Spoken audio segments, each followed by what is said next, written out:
Rétroviseur, pare-choc, plaquettes de frein, si vous avez fait réparer votre voiture dernièrement, vous avez sans doute été frappé par le coût des pièces détachées. En 14 ans, le prix a augmenté de 8% en France alors qu'il diminuait de 5% en Allemagne et de 15% au Royaume-Uni. En cause le monopole des constructeurs. L'autorité de la concurrence est saisie du dossier. En attendant, certains automobilistes n'hésitent pas à passer la frontière. Illustration en Belgique de François Wasson. Les automobilistes français représentent près de 50% de la clientèle de ce magasin belge de pièces détachées. Car en Belgique, il n'y a pas de monopole des constructeurs sur leurs pièces de rechange. Ici, elles sont donc moins chères. C'est plus intéressant, c'est sûr. Ouais, mais les pneus, oui, des trucs comme ça. Par exemple, moi j'ai changé mes deux pneus, j'ai été chez lui, ici au-dessus, là. Pour deux Michelin, il y avait quand même 50 € d'écart par pneu. Donc ça vaut le coup. Ça fait une grosse différence. Ça fait une différence, c'est sûr. Et en décembre dernier, nous avions déjà comparé les prix de chaque côté de la frontière avec ce modèle de rétroviseur vendu 122 € en Belgique. Aucun concessionnaire français n'a voulu répondre à nos questions. Nous avions donc enquêté en caméra cachée. Combien coûte ce même rétroviseur en France? C'est 300, il y a 300 € de pièce. C'est ça. 300 € de pièce. On évalue, d'après les enquêtes que nous avons faites dans les pays limitrophes, à plus de 30%. Donc effectivement, la différence est importante pour l'automobiliste, pour le consommateur. 30%, ça représente un pouvoir d'achat supplémentaire. Alors pour UFC Que Choisir, il est urgent de lever ce monopole pour faire baisser le prix des pièces détachées en France. Mais pour les constructeurs, si le marché est libéralisé, c'est l'emploi dans le secteur automobile qui est menacé, ainsi que la sécurité des pièces. L'emploi dans le secteur automobile, sujet de campagne. Nicolas Sarkozy a reçu ce matin à son QG les syndicats de PSA Aulnay-sous-Bois qui craignent la fermeture de leur usine. Le président candidat s'est engagé à recevoir dans les prochains jours le PDG de Peugeot Citroën pour le convaincre d'une réunion tripartite. Écoutez la réaction d'un syndicat à la sortie.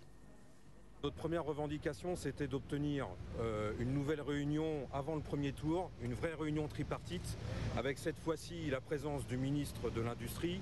Nicolas Sarkozy s'est engagé à obtenir de la part de Varin, le PDG du groupe, cette réunion qui se tiendra donc avant le premier tour. Sur le reste, on n'a pas reçu d'engagement de la part de Nicolas Sarkozy d'obtenir de la part de Peugeot de signer un accord tripartite pour maintenir l'ensemble des emplois, au moins jusqu'à la fin 2016, sur le site d'Aulnay. Nicolas Sarkozy et François Hollande qui ferraillent par médias interposés. C'est François Fillon qui a allumé la mèche avant-hier sur l'attitude des marchés financiers en cas de victoire de la gauche. Laurent Desbonnets, vous suivez pour nous Nicolas Sarkozy dans le Val d'Oise et le moins que l'on puisse dire, c'est que la polémique continue. Oui, c'est un déplacement qui est normalement consacré au sport, mais c'est bien sur le terrain de la tête que continuent aujourd'hui de s'affronter les candidats. François Hollande, ce matin, disait qu'il n'accorderait aucune place au marché financier. Nicolas Sarkozy lui a répondu tout à l'heure en répétant qu'il ne faudrait que 2 jours pour qu'en cas de victoire des socialistes à l'élection présidentielle, les conséquences sur le plan économique et financier ne se fassent ressentir. Je vous propose d'écouter donc Nicolas Sarkozy tout à l'heure en meeting. J'ai entendu qu'on dit on ne tiendra pas compte des marchés. Mais pas tenir compte des marchés, ça n'a pas de sens. Si vous voulez ne pas tenir compte des marchés, je vais vous donner un bon conseil. Remboursez vos dettes, réduisez votre déficit et vous n'aurez pas besoin que quelqu'un vienne vous prêter de l'argent. Voilà comment on peut ne pas tenir compte des marchés. Voilà Nicolas Sarkozy qui ajoute qu'il invite François Hollande à aller demander au chef du gouvernement espagnol de ne pas tenir compte des marchés. Selon lui, il lui répondra que c'est impossible. Et puis, pour revenir sur le terrain du sport, tout à l'heure, Nicolas Sarkozy a très longuement salué la performance de Quevilly qui s'est qualifié pour la finale de la Coupe de France alors que ce club était loin d'être favori. Une allusion au mauvais sondage qui continue de donner Nicolas Sarkozy largement battu au second tour. Merci Laurent et on reparlera de la performance de Quevilly dans ce journal. À 10 jours du premier tour, Philippe Poutou espère faire mentir les sondages qui le créditent de 0,5 ou de 1% des voix. Il était l'invité ce matin de France Inter. Si on fait quelque chose qui sort des 0,5, des 1% auquel on est habitué, oui, ça surprendra un peu et ça pourra avoir un petit rôle pour nous, oui, parce que ça compte le moral. Le moral, ça compte pour se battre. Et c'est ça qui nous manque aujourd'hui du côté des opprimés, c'est qu'on n'y croit pas, il y a une sorte de sentiment d'impuissance. Et pour que ça change, il nous faut de la pêche. Et on espère, nous, être un de ceux qui peuvent apporter cette pêche-là. Et voilà, donc, mais c'est sûr que plus on fera, mieux ce sera. Jacques Cheminade lui renvoie dos à dos tous les candidats et les accuse d'esquiver les vrais sujets. Il était l'invité de RTL ce matin. Campagne présidentielle où la droite flatte les peurs de l'islam, peur d'être comme la Grèce, peur de l'immigration, et puis une gauche qui porte des illusions, et Mélenchon étant le sommet de la chose, puisqu'il pense qu'on peut faire l'économie de l'avenir avec la géothermie, ce qui est parfaitement ridicule. Quand vous calculez des mesurettes, vous en débitez comme Marine Le Pen dans son premier clip de campagne, vous rêvez. Donc on n'a personne qui traite les vraies questions, qui sont les questions de défi international et intérieur. Il n'est pas question de culture, il n'est pas question de santé, il n'est pas question de grands projets. On voit avec des yeux tout petits et on regarde le doigt plutôt que de regarder la lune, comme disaient les Chinois. Le reste de l'actualité avec tout d'abord ce nouveau règlement de compte dans les Bouches-du-Rhône, le 9e depuis le début de l'année. Un commerçant de 39 ans connu des services de police a été retrouvé criblé de balles dans sa voiture. Il était le neveu de l'un des trafiquants de drogue les plus influents des quartiers nord de Marseille, abattu l'an dernier, 2 mois avant son procès.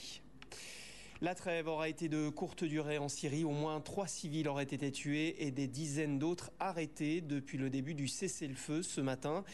C'est l'opposition qui l'affirme, une opposition qui appelle à manifester aujourd'hui. On fait le point sur la situation avec Vincent Roux.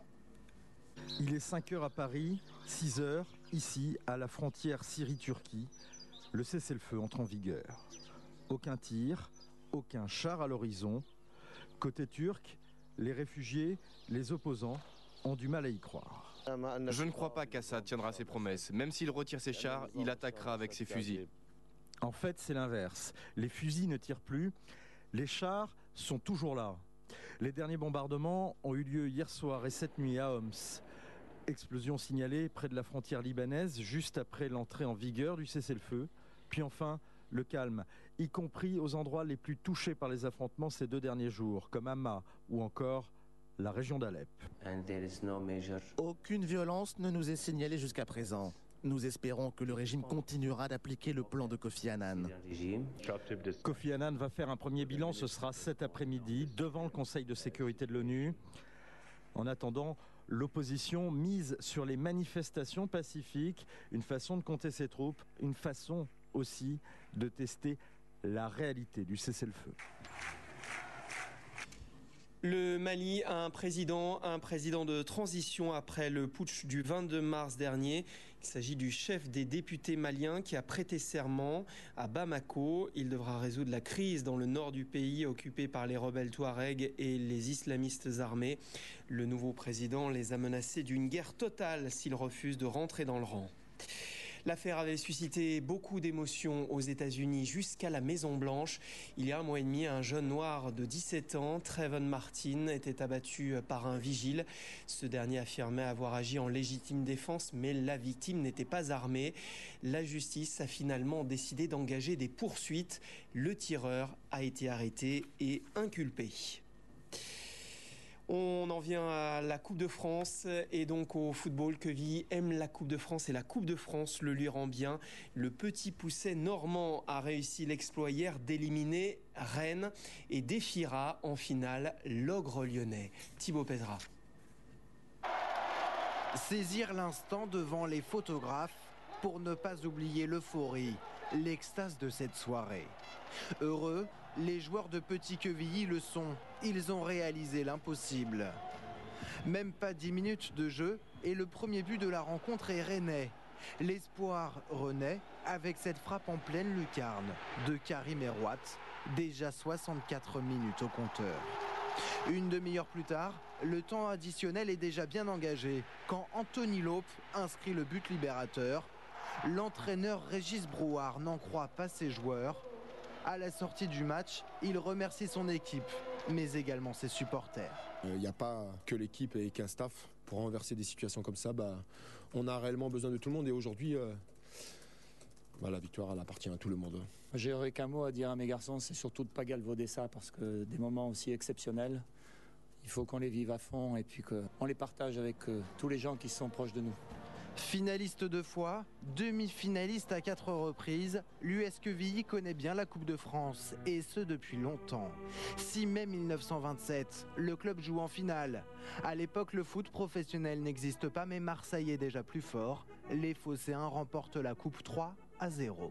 Leur revanche sur Marseille, les Normands l'ont prise cette année, 3-2 en quart de finale. Reste à battre les stars de l'Olympique lyonnais devant les 80 000 spectateurs du Stade de France, et Petit Quevilly aura tout d'un grand club.